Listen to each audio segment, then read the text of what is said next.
Welcome to another episode of Your Faith and Health Community.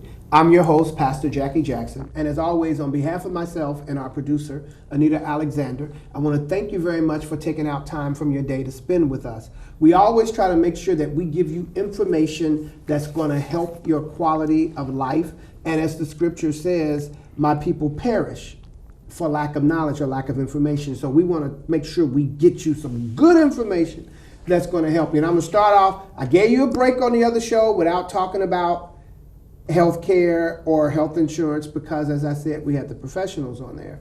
Now I'm going to go back, but I'm not going to drag you long because we know that we are in open enrollment. It started November 1st.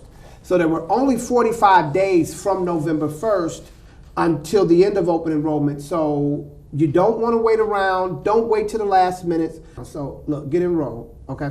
I'm going to jump right into this. We have a couple of guests with us. You've met before Valerie Dow. She's the resource specialist. We work together. We're on the same team with the City of Cincinnati, Department of Human Relations, Community Outreach Advocates.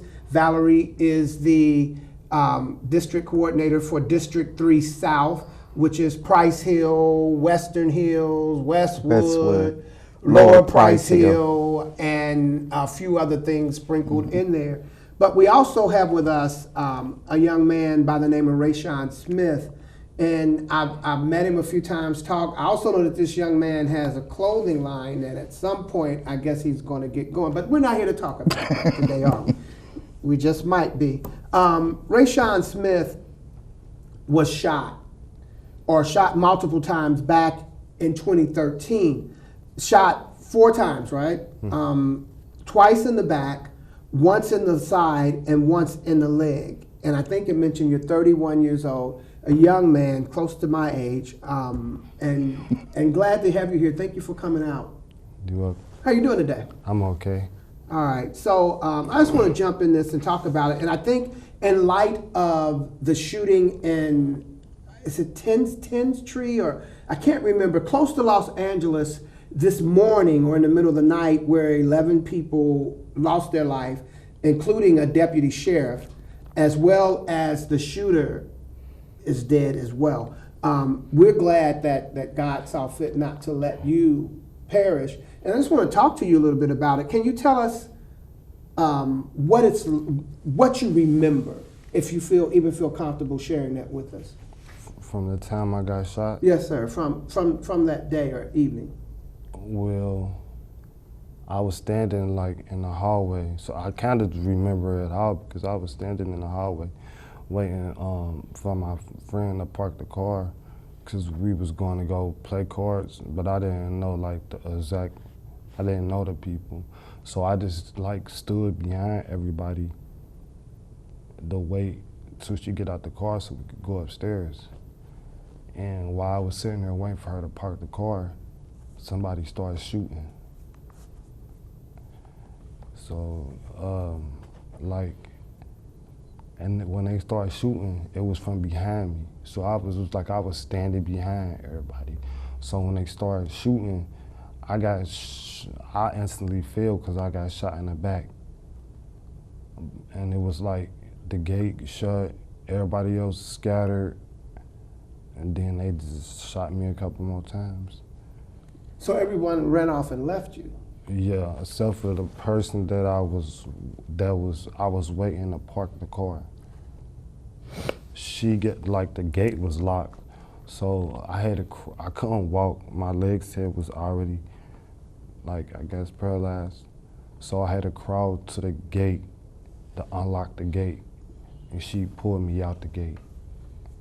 Oh, okay. So she helped you, actually, which that is definitely a definition of being a friend.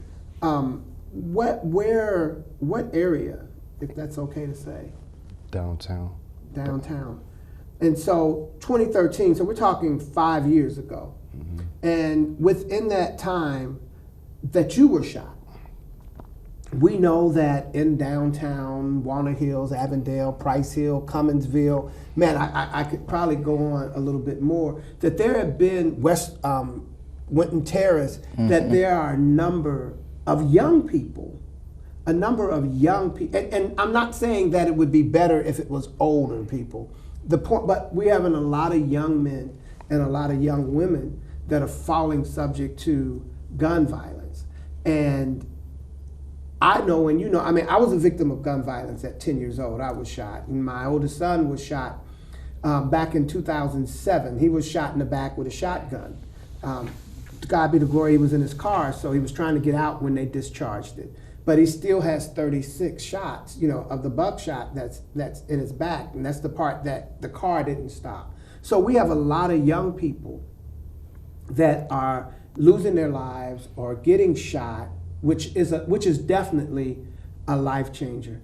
And would you just share with us a little bit of how your life changed? I know we know the obvious, but I mean just a little bit more in depth of how your life changed. It was definitely a life changer for me, because it's like 1 minute you walking, and then the next minute you're not walking.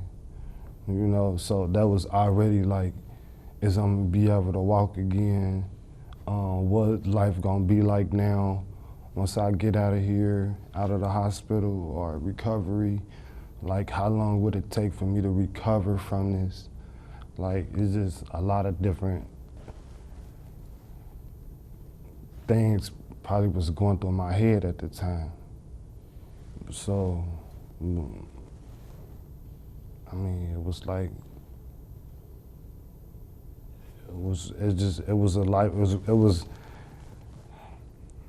just real, it was just like, I had to adjust to a different me. Basically, it's like I had to rebuild myself from that day on. From that day in the hallway, it was like, God, if you get me through this, I'm do whatever I can to be a better me. So I just basically just try to take my situation and try to rebuild myself. Like, it's still a lot of stuff that I got going, like, still a lot of stuff that I'm working on, that I'm trying to do, but like for the most part, it's just like going one day at a time to try to rebuild your life all back over, like one day at a time, basically. Are you finding, okay, this actually sounds like a crazy question because I know it's difficult, but are there parts that you're finding that may have, because you mentioned that if God let you live, you would be a better you. So are there things or parts that you're finding that came from or an effect from being shot that you are really pleased with in the change in your life? Maybe outlook or anything along those lines?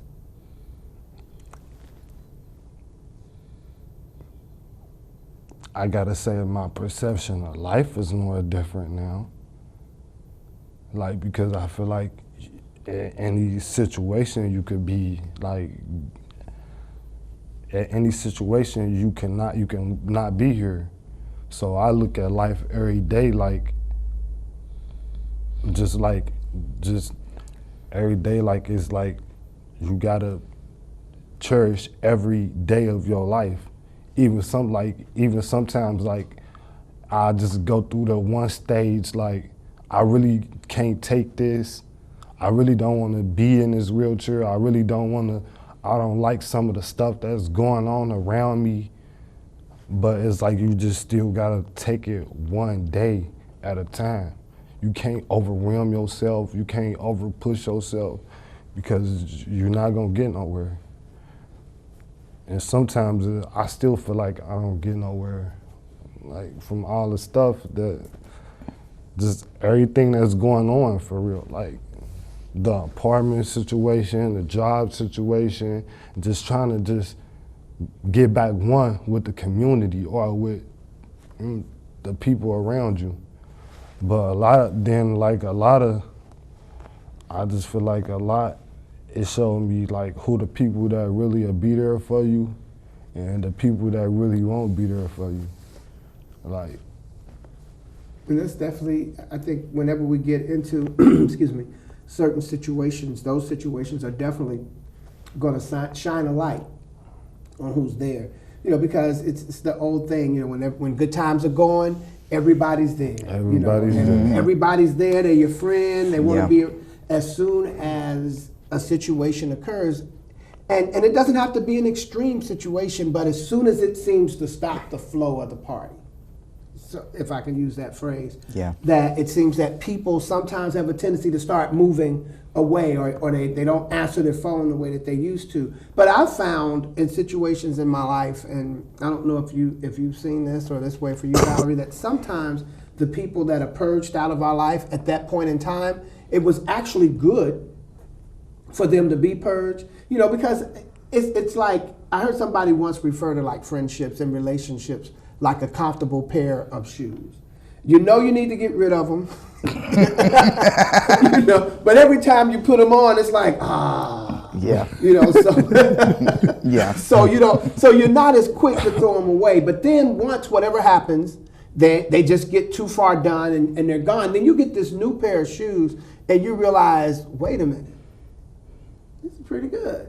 And so I think sometimes with friendships, that I believe God sometimes moves people out of our life as well, because we won't move them. And so sometimes he'll create circumstances that will make them disappear, so to speak. And so I think when we get that situation, that is good. And like you said, just learning, getting a different perspective on life. Because, sometimes we can have life going not perfect, and whoever has a perfect life is probably lying to you. They don't have a perfect life. But, we get caught up in our situation and not realize that, wait a minute, life, I may not have, you're too young to remember this song, but it was a song, you remember this, though you may not drive a great big Cadillac, against the white walls, TV antennas in the back. It said you may not have a car at all, but remember, brothers and sisters, you can still stand tall. Yeah. Just be thankful For what you got. for what you got. And I think sometimes we take I know when I had my heart attack, I just took having a heart that worked well for granted. Didn't even realize there was anything wrong with it until I had the heart attack. So with that, I guess all that I just said is to say that sometimes those things that change in our lives are for the good, and we may not see it right off. I've been seeing you now for probably the last year at our office, and I know you've got ambitions.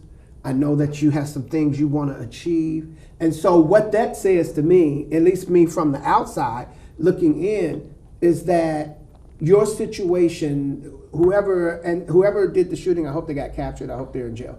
But whoever did it, that they may have stole mobility of your legs, but what they didn't steal is ambition. What they didn't steal is your ability to dream and to have visions.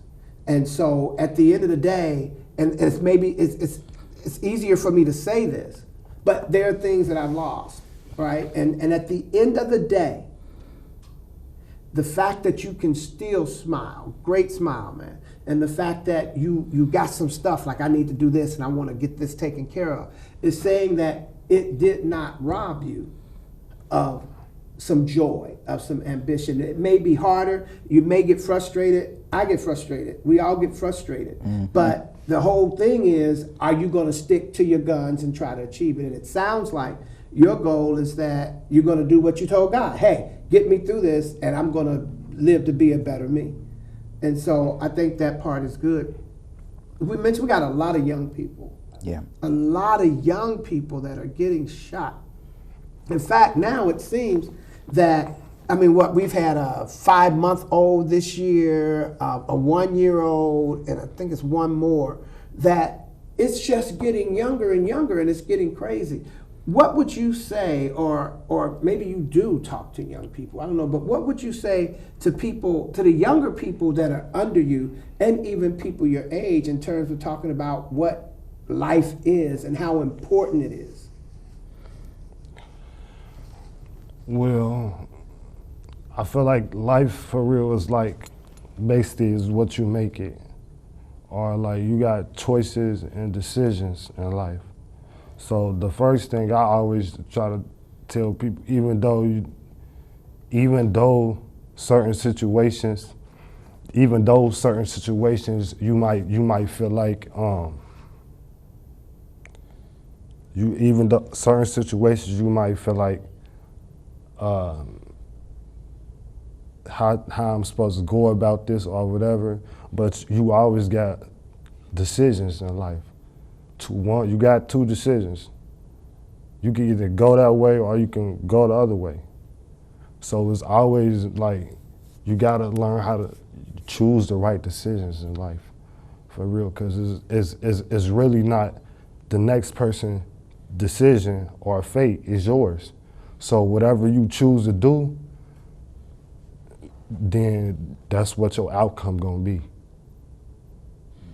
So in other words, what I'm hearing is there's two ways to carry the message of stop the violence: standing up and laying down. That's basically it. And just Rayshawn had boys, and you're going to always see him with his boys. They play football, and that's one of the things that I know that keeps him going. It's his kids. He has his ups and downs. I think one of the things that I try to do with him is to create an environment where he could come. And on his good days, on his bad days, he could come to our office and just sit there and sometimes do nothing. It's just having that safe place to come where he could process his feelings. A lot of times we just don't talk. He'll just come. And I think that's the most important thing for him. And I don't think a lot of times people understand the value of something you just said, just not talking. Mm-hmm. You know, you sometimes just sitting there, mm-hmm. the quiet, you know, because I think as human, our nature is to want to know what's wrong. Is everything okay? What can I do? What do you need? And sometimes what the person really needs is for you just to stay right over there. Just let me have my space. Let me have some peace. And with that, do you ever talk with young people about that? About even your experience? Yeah, like since my situation, I done been running into a lot of people. I've been running into a lot of people in the same situation as me, like wheelchair, been shot, okay, and stuff like that. That's what made me more come out, like with my clothing brand, because it's like to try to motivate and to help people that been through what I've been through or that's going through what I'm going through, because I know it's a lot of ups and it's a lot of downs being in a wheelchair, being a paraplegic. So a lot of things that we just take for granted, right? And that is a thing with us. For a lot of times there are things, I mean, for me, I know, things that I don't even think about, unfortunately, mm-hmm. until I'm faced with them. And then it's like, I'm having an epiphany, when in actuality, it's something that's been going on. It's something that people are dealing with all the time. And I don't know if he's not, have you introduced him to moms yet? I think that. No, I haven't. Your story, and you know, I really want to get more into your story, and you know, it's not something we have to get into here, mm-hmm. but you definitely have a story to tell. And one of the reasons why I say that is, I see you, and I know you're in a wheelchair. I'm not going to act like you're not. But there are times that I've seen you, and your life, you're in there, and you're like with this fire, you're full of life, and you're going, and I guess I keep going back to saying that you're not allowing the people or person who did this to you, they took something from you that you had no control over. But everything after that point, you have control. It's something like you said, you know, you're going to come to a point, you're either going to do it or you're not going to do it. Mm-hmm. And it seems to me, obviously Valerie knows you more because you work together more. But it seems to me that you have an ambition. And I'm just hoping and praying that whatever those goals are, that you just definitely continue to push and continue to fight and continue to believe that you can achieve. that you can achieve it. And one would be your clothing line. You breached on it, I didn't. So now that you did, I'm going to ask about how are you coming along with that? It's coming along pretty fine. I'm just really just taking it that one day at a time too, because I don't want to be, like she said, Ms. Val said, don't be trying to take on too many obstacles at one time.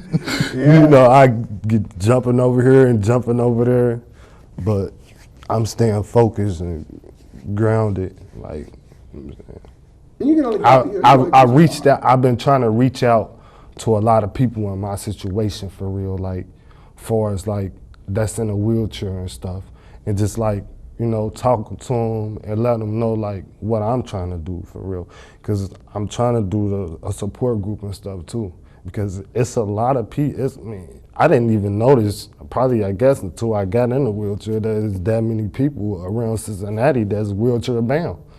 Okay. You know, so. And that's why I'm saying on that, until you're faced with a situation. You know, this is kind of off the beaten track, and definitely not nowhere near as serious as what we're talking about. But one thing I know, and it may just be me, I drive a Sonata. I drive a Sonata. I can't remember what it was. I drive a Sonata. I notice Sonatas everywhere I go. I notice Sonatas, right? But when I drove an Impala, I never even paid attention to a Sonata. And so I noticed that once, for certain things, once that's a part of you, a part of your life, you notice it more, right? And so that's kind of like what I'm hearing from there. And, you know, working with Valerie, there's an organization I'd really like for you to get associated with. And that will put you in, you like said, you want to talk to people about it and stuff of that nature, that can actually give you an avenue of being able to reach out, and even when you're talking about support groups and stuff of that nature. And I have a lot of questions. I'm just trying to make sure. I don't want to ask the wrong type question. You know what I mean? You all right? But what would, right now, into that camera there, what would you say something to young people about what you think they should be looking at or doing to try to make sure that their life works out well? I feel like you got control decision making. You can make the decision, or you can let somebody make the decision for you. And that's like, far as like when I'm saying make a decision for you, you can listen to the person next to you saying, oh, do this, do that. But in actuality, your decision, you gotta live with. So always make sure it's your decision. And whatever you decide to do in life, that's how I look at it. Don't be the leader. Be the leader and not the follower. Which makes a big difference, because sometimes we have our young people getting in situations that they wouldn't have had they not listened to their friend Bobby or Mary or Judy or Tommy, who was like, come on, don't worry about it, I got you. And then you look around sometimes and the trouble comes and you can't find them. Nobody ain't got you. They got you, all right, but right, so they're gone. And so that does become very important when we're talking about young people in their life and making some decisions, getting stronger in decision making. And you know, I don't know, I believe you do, but I don't know how many young people actually even pray, or not just, let me stop picking on young people. I don't know how many people, young, old, middle-aged, That's right. sometimes just take the time out to pray and to ask God, this is what I'm thinking, what should I do? God, give me some guidance. And then be willing to listen, because sometimes we'll pray. When we do, we'll pray, God, what do you want me to do? Then God will tell us, right? But the thing that he tells us is not what we want to do. We wanted him to say, sure, go ahead and do that. But then you get in your spirit that God is saying, don't do it. And what's the first thing we do? That's probably just me. Because that's the enemy telling you, don't listen to that. That's you. That's all in your mind. Go ahead. Because the enemy wants to get us into a position. When I say the enemy, I'm talking about the devil.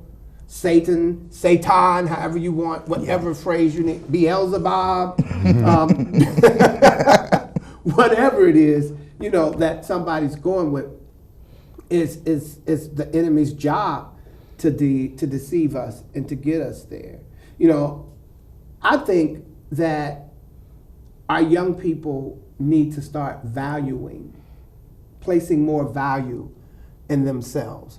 I think our young women need to start placing more value in themselves. That's right. Men, you need to start placing, you've got to, listen, if you don't think you're worthy or you're worth it, then you don't act like you're worthy or you're worth it. If you don't think that, if I don't think I deserve better, then I'm content with not having better.